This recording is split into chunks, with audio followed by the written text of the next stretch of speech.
Okay.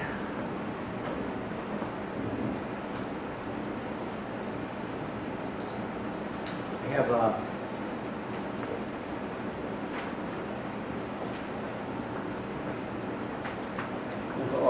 little article for you, just to. It's always good to look at things from a different perspective. Okay. These are proofs of God's existence. Okay. But this is actually a little explanation of how we reason. The proofs that we were looking at for God's existence using our reason come from Aristotle, Aquinas, picked them up. They're called a posteriori proofs, as opposed to a priori proofs. An a priori proof begins with the premises and reasons to the conclusion. That's not what we were doing when we were looking at the proofs of the existence of God. An a posteriori proof begins with the conclusion and reasons back to the premises, or considers the effects and reasons back to God. And if you goes through this little example here, consider, we know that every year in the fall the weather turns colder, the leaves begin to fall off the trees. I was just in Aspen, Colorado. The aspen trees are very, very, very pretty. They begin to turn gold out now in the fall. And they have little small round leaves and they rustle through the wind. Very pretty to see the wind blowing on them. I think I took a mountain pass ride to go to Aspen for Father Reese's funeral. And I was able to see many aspen trees, colors. Very beautiful drive. But a winding road, hairpin turns. They slow down to like 15 miles an hour. Go too fast, go down the mountain, and die. No guardrails. Right up next to drops thousands of feet. I kept my eyes up the road. And anyway, if you're reasoning a priori, the cold weather causes the leaves to fall off the trees, okay? And the next paragraph says, suppose you observed it was October, the weather was in fact turning colder. That's the information you begin with. You could conclude from that, as we can, well, starting now, that the leaves will begin to, you notice the weather changing, and we can expect the leaves to turn maybe a different color, red, orange, and then fall off the trees. Okay, that's a priori learning. The next paragraph, now suppose you were visiting a part of the country where it's warm all year. Suppose the person you visit tells you that while he was in Chicago, he noticed one year that the leaves on the trees turned color and fell off the trees. And from that information, you were told that. Well, I saw the leaves, turning color and falling off the trees. You could reason back from the effect to the cause that it was fall, that person visited Chicago. That's a posteriori proof from effect to cause. Okay? That's what St. Thomas Aquinas used. That's what Aristotle used. That's what the proofs of existence of God used when we're using our reason. I'll turn the page over. This is just another little rendition of those 5 proofs I gave you. But I'm going to test you this week. So it's good to be able to explain these. This is just another fuller explanation. I just gave you a little diagram on those sheets I passed out before. Okay. Argument for motion. This proof begins with the fact that we look at the world, we observe things, that things move, and we know that things don't move themselves. Z is moved by Y is moved by X is moved by W moved by V. You keep going back without an end, but there must be something that started a chain. So that's God, the unmoved mover. cause from existence, that's cause and effect. It's proof, it's similar to the motion argument, okay? But we know that nothing causes itself to exist. And Z is caused by Y is caused by X, so on and so forth. Okay? At some point there had to be something that started the process, caused things to, gave existence to other things, but was not itself caused. God is the uncaused cause. Argument from contingency, dependence. The little word I scratched out there said depth. That's another way of putting it, but Thomas Aquinas used contingency for dependence. And this proof begins with the fact that we observe that things die. They go out of existence.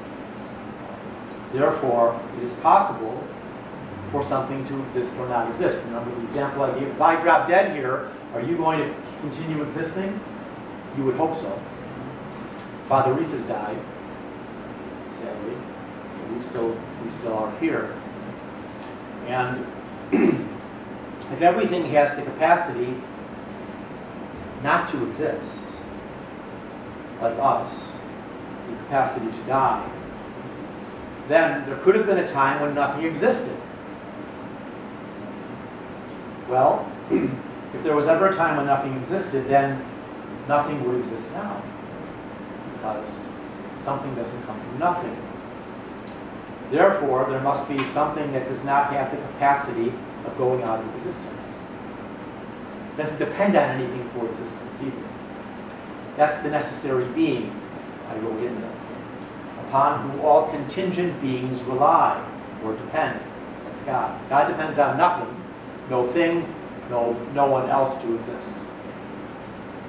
Again, these are arguments from reason, just going reason from effect after cause. Argument from goodness, or what I wrote on the little diagrams, degrees of perfection. And this proof begins with the fact that we commonly say some things are good and some are bad. Love is good, hatred is bad. We say among good things, some things are better than others. Is love better than hate? Fairness better than prejudice? Justice really better than injustice? Well, if we answer yes, then there must be an absolute goodness to which every other good is compared. An absolute good. You can use the same thing about beauty. Okay? There's something that's ugly, something that's beautiful, something more beautiful. Something tells us there must be an absolute, perfect beauty out there, and that is God. An absolute, perfect truth, and that is God. And then finally, argument from design, order in the universe, intelligent design. There's order in the universe. An object is to move to a particular end. It does so either by chance or by design.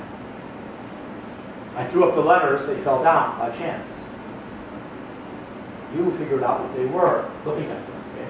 You put together in your mind, you design those letters in a way that would make sense. Those letters can spell God exists. Maybe you can get some other words out of there. I didn't try.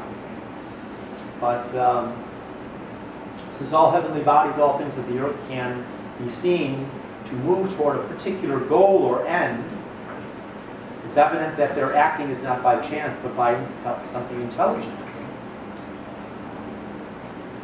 The more complex something is, the more it tells us that there must be an intelligence that designs it.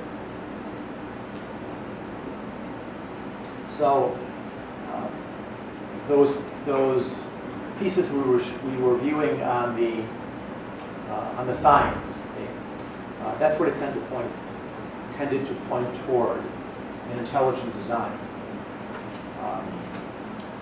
Another way of looking at it is an anthropic principle. Anthropos being man. Everything's designed for us. That's what it looks like. Because life on Earth, and the fact that we are human beings, and we have life and we have intelligence as well. Okay? We're not like the brute animals. Then, okay, just to go from there, that sheet I handed out on ways of coming to know God in the Catechism of the Catholic Church.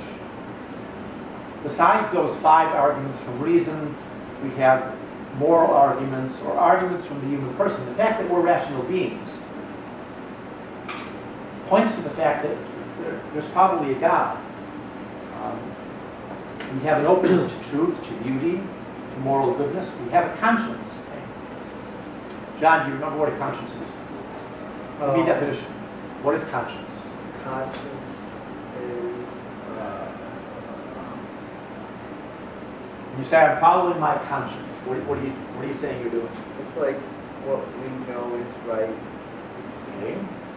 So you're giving some moral principles. You know what's right, what's wrong, and that's step 1. Okay, you're informed with some moral principles, and then what? You act on it. You act on it depending upon the situation and the circumstances. Can I do this? Would this be a moral act to do this in this circumstance with these factors? You get angry at someone, they're perpetrating an injustice. To get angry at someone isn't necessarily wrong. That's a just thing to do.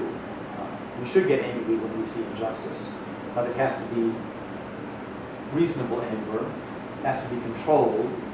And if you see someone punch someone else, you don't take out a 12-gauge shotgun and blow them away. Okay? That would be an unreasonable response to that. Our conscience would tell us no, because murder under that circumstance would be wrong. If someone came into the school and started firing a gun at people, and one of us had a gun and had to shoot him to stop him from killing others, would that be an act against our conscience? Most people no. We're protecting human life from an unjust perpetrator. Okay?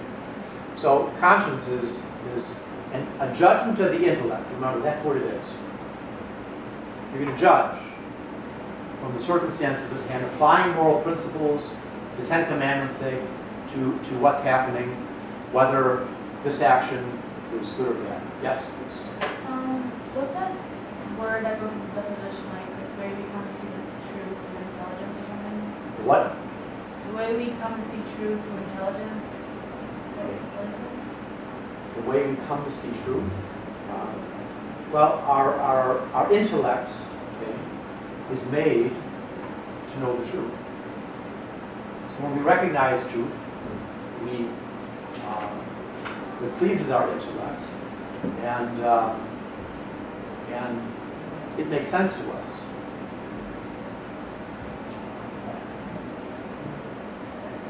So when we see something we don't want someone to lie to us, do we? No, we feel violated if someone is lying to us. We want to know the truth, to be told the truth. Our mind is made to know the truth, ultimately to see God. And our will is made to choose the good, what's good. We love what's good. But sometimes our intellect confuses us and tells us something is good when it's really not good. So, on that sheet of ways coming to know God, there's also, just to review, a historical argument. You look at every culture throughout history, and they've all come up with religions. Somehow, it's innate in us that there's this sense, well, there must be a God or gods up there. Some people have been confused. The Greeks, the Romans, Native Americans here, throughout the world. But yet common, you would say, occurrence among all cultures throughout human history that they've all believed in God. Why is this? Well, we come to use our reason to think that there must be a higher power, a moral lawgiver, for instance, that helps us guide our lives. And there's something called the natural law. That's on the sheet. About 2/3 the way down where it says conscience. And please take these out, okay? These out. So you're looking at me and just listening.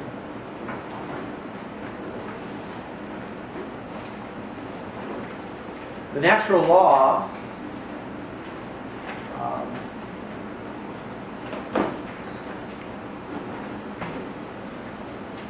to put it simply, I say on the sheet here, the natural law, we have a conscience because the natural law is written in our hearts. Okay? And what natural law means, to give a real simple basic definition, okay? We are able, it's this one here, ways, yeah, that's it. Catechism of the Catholic Church, ways to know God exists. Okay. I passed this out the last time I was sure maybe you were gone.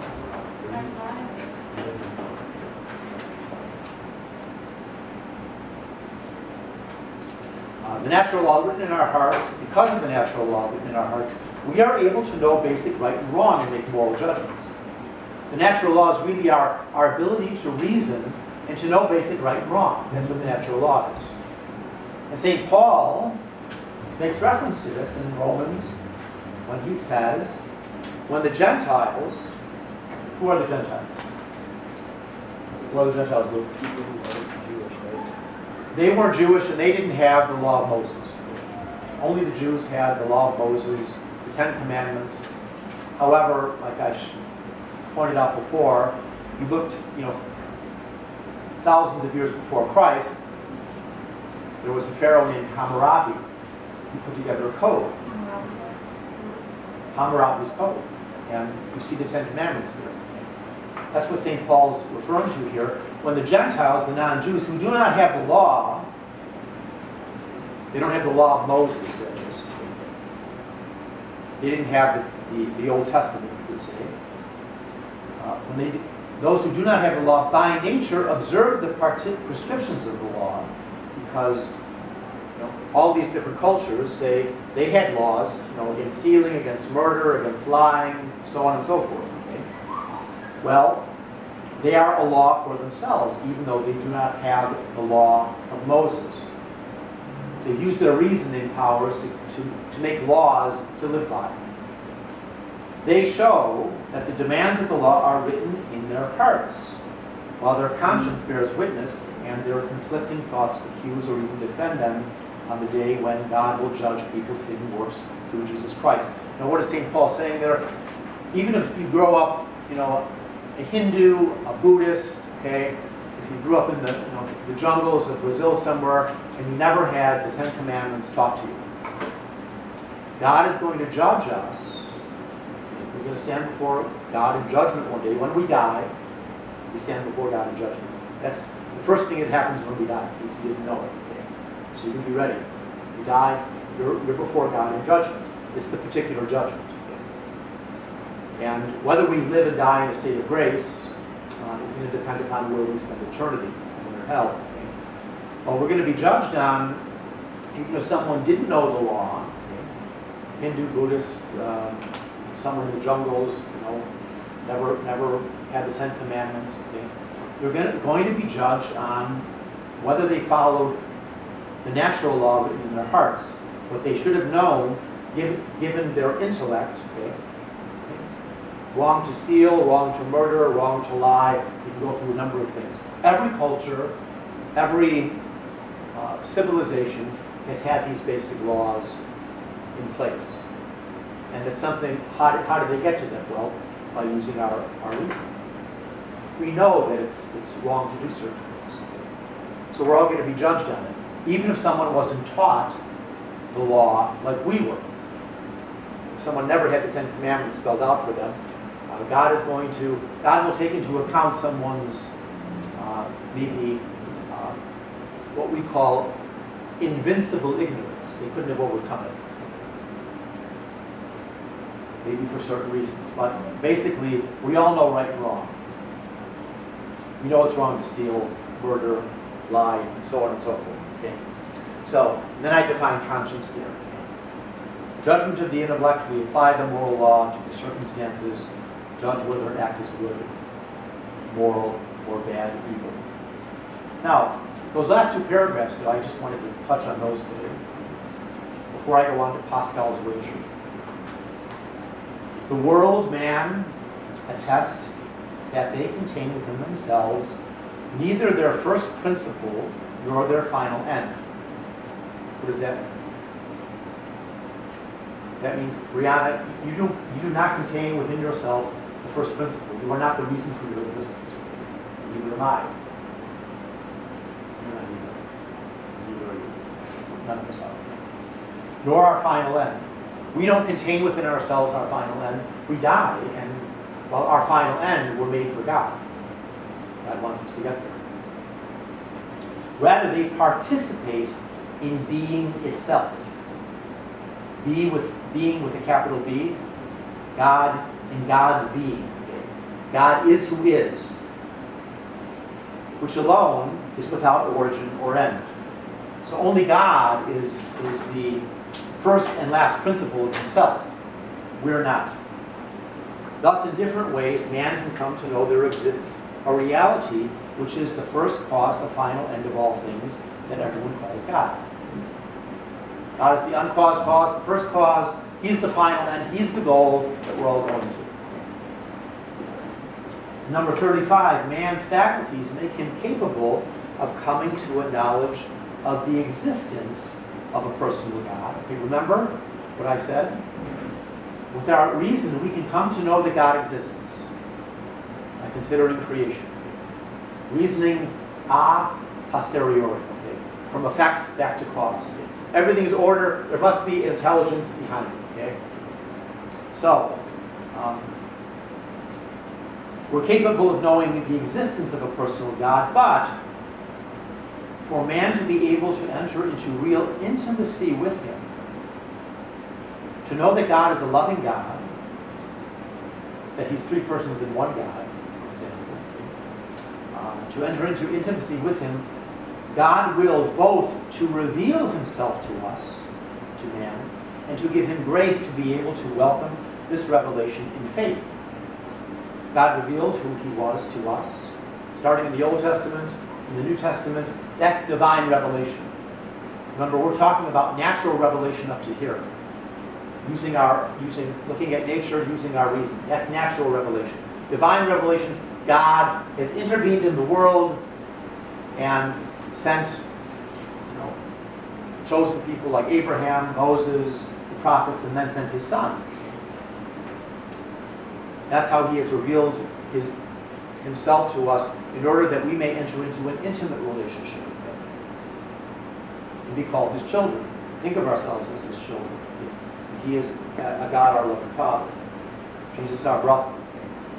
So, the proofs of God's existence, however, can predispose one to faith and help one to see that faith is not opposed to reason. So, I'll just sum up what that means here. Okay? If you go off to college, okay, and if you take a science course, you may very well encounter a professor who is a materialist, an atheist. And you can present the 5 arguments from reason here, and the moral arguments about our human beings have a conscience, and this all should prove to us intellectually that God exists. Okay, first mover, unmoved mover, first uncaused cause. Okay, I don't really know a lot of people that say, "Oh, wow, now I believe in God." Hearing that,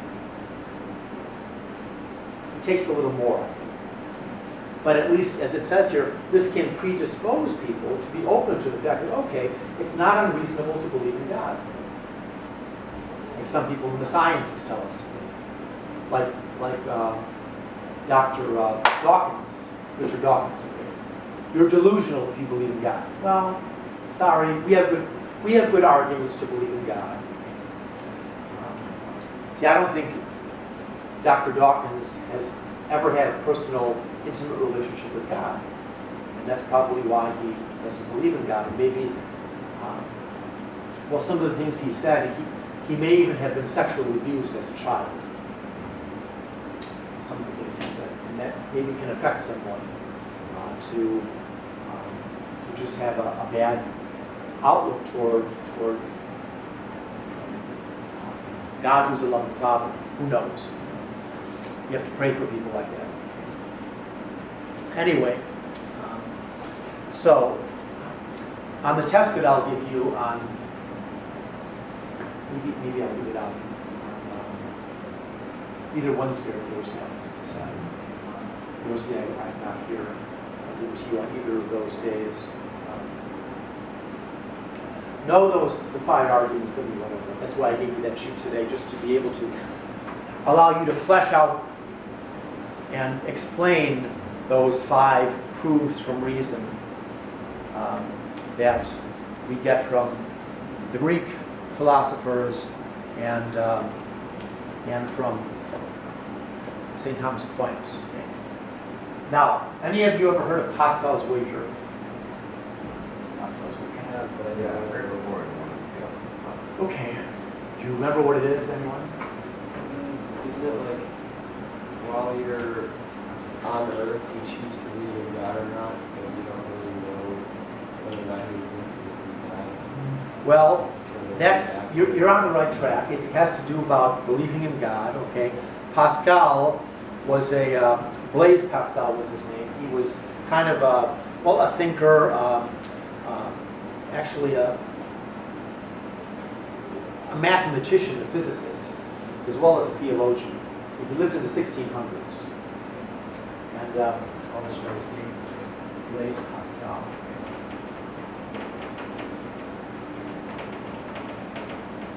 French, okay, he's French. I have his dates here, let me see. It's 1623 to 62.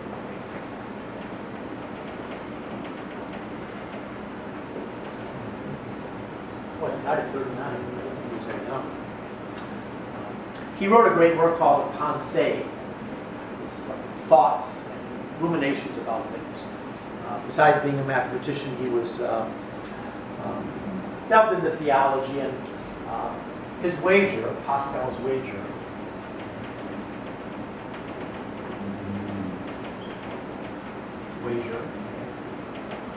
basically is this. We have the choice to believe in God or not believe in God.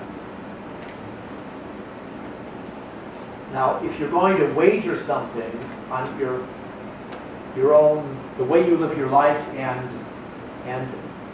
what comes after death. Now, there's either 2 possibilities after death, right? Either there's a God or no God. Either there's life after death or there's no life after death. That's what Pascal's wager deals with. So it's where do you want to put your wager? Where do you want to bet? Okay. Wager, or you can say bet. Okay. Make a bet. Okay. Wager. Okay. So believe in God or not. Okay. God. Afterlife. Okay. Or not. Okay.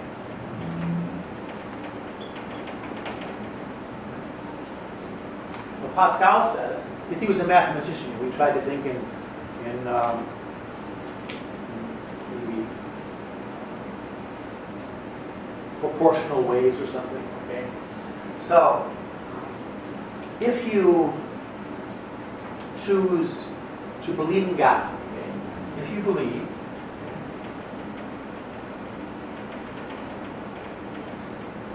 God,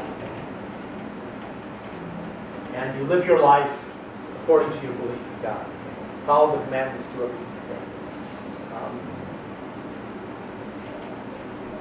if there is a God, if God exists, okay,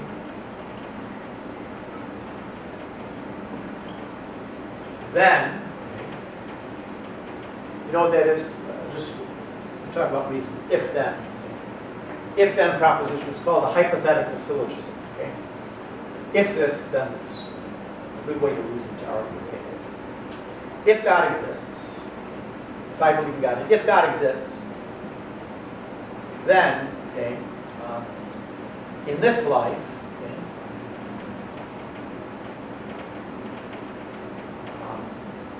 you're going to lose nothing if you believe in God. Okay? Lose nothing.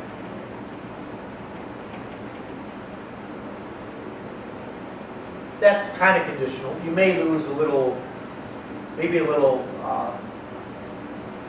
evil fun, if you want to use those terms. Okay? If, I won't have to have it.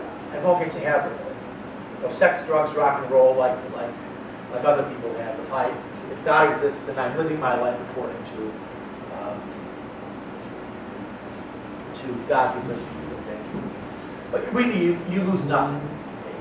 You're not going to lose anything, and you gain in the next life. Okay? You gain everything. Okay? Gain everything. Because you gain God. Okay? Heaven. Okay? Gain God, gain heaven. If God exists. And if God does not exist, if he does not exist, well then, in this life, you still lose nothing if you're living like God exists. In the next life, you lose nothing too. Okay? Because what's the difference? If God doesn't exist, okay, it's still a situation. The next life, if God does not exist, okay, then you lose nothing. Okay? If God does not exist.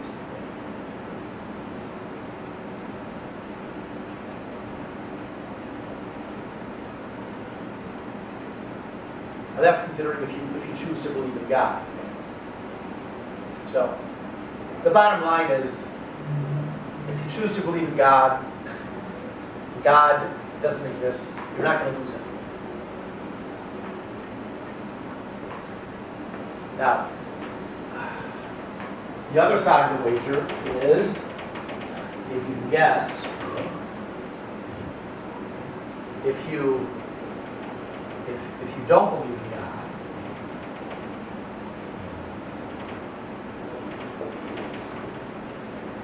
God,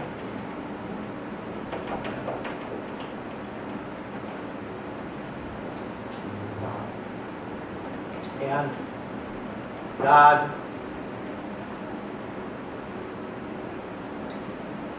does not exist.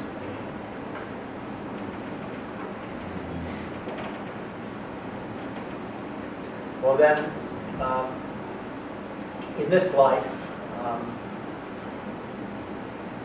you really don't lose any. This life and the next, you lose nothing. Okay.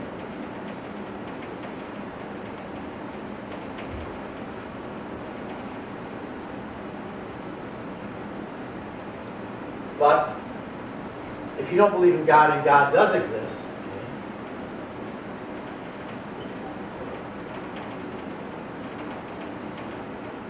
then in the next life, that's really the bottom line here, the next life, you lose everything. Okay?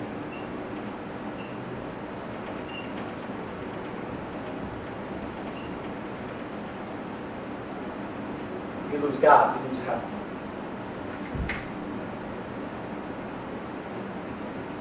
Pascal was just trying to be reasonable and say, well, if you're going to make a wager, why not just lead your life like God exists and put your faith in him. If he doesn't exist, you're not losing anything. Because death will come and there's nothing to follow. That's a better wager than wagering and leading your life not believing in God, because what if you're wrong? If you're wrong, then you're going to lose everything.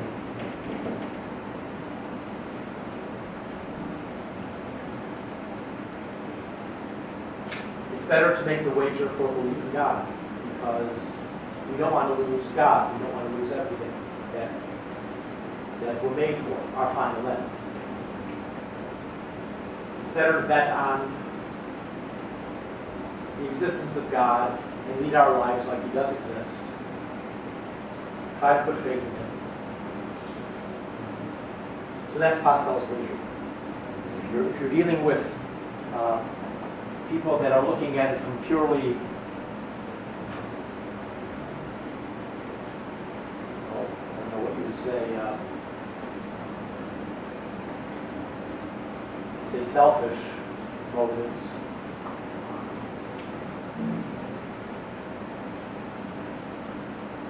Believing in God is a better bet than not believing in God. Because you'll gain everything if you believe, you lose everything if you don't. That's kind of, like I said, the bottom line.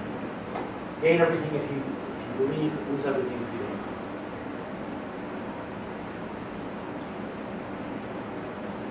So the mathematician, Blaise Pascal, just thought it's better to wager on God's existence.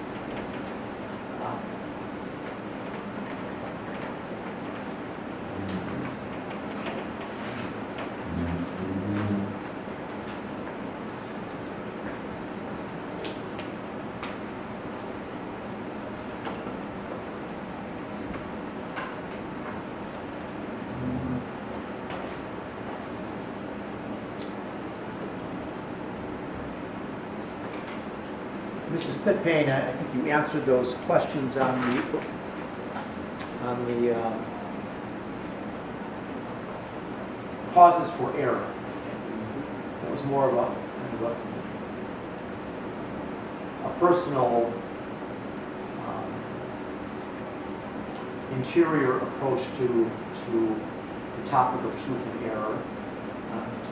Well, if you remember, what are some of the causes that people cling to their own errors and will not change the way they think or their opinions? Laziness. That could be one if they're too lazy to change.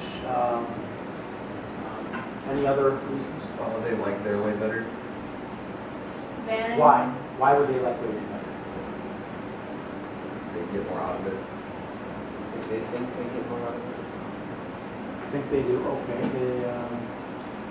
they cling to their own wants and desires, you could say. Any other reasons? Which I think those are reasons, but I think there are more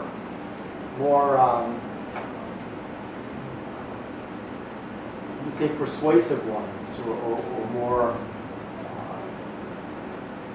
reasons that more often cause people to cling to their own ideas and unreasonably, or they refuse to depart from their own thinking. Anyone? Right. Yeah, I think that's part of it. Did you ever try to get in a conversation with someone and say, okay, are we trying to reach the truth on this? And they just keep insisting on their view of things, even if you try showing them, they keep refusing to see, and it's almost like repeating the same mantra that it's my way or no way. Okay? Pride. What do we mean when we say pride? When we say pride, Like they're too proud to admit they're wrong. it could be that, yeah.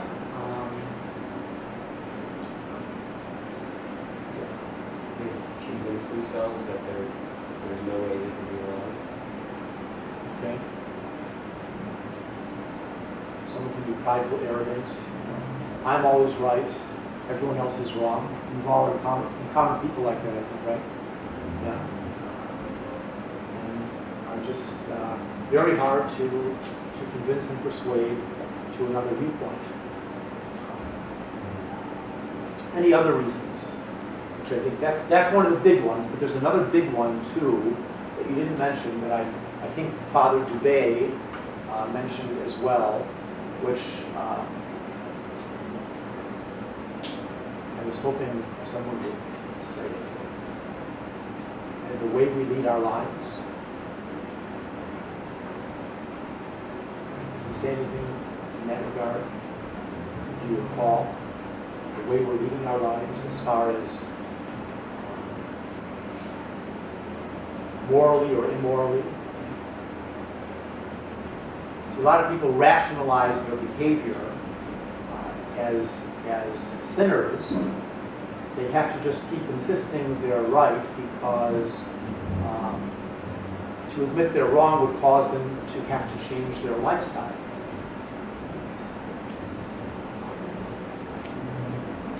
So, and I've just been reading a series of articles on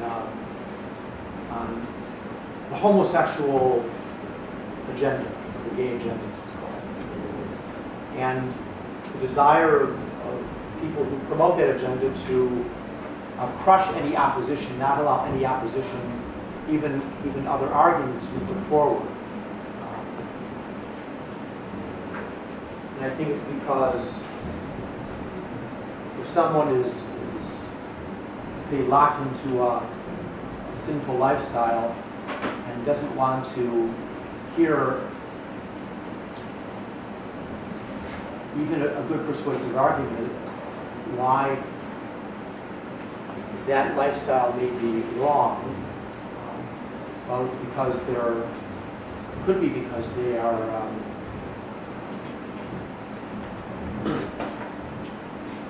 unwilling to change. They like the way they're living. Could be people who live together, okay? I call it shacking up. Okay? Living together before marriage, sharing the same bed. It could be people who are using drugs. Okay? It could be go through a whole number of immoral vices, and that's often an obstacle for people to see the truth and to see or acknowledge that what they're doing is wrong.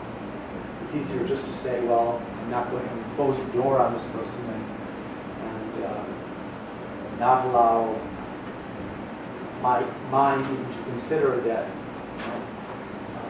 they may be right in an argument.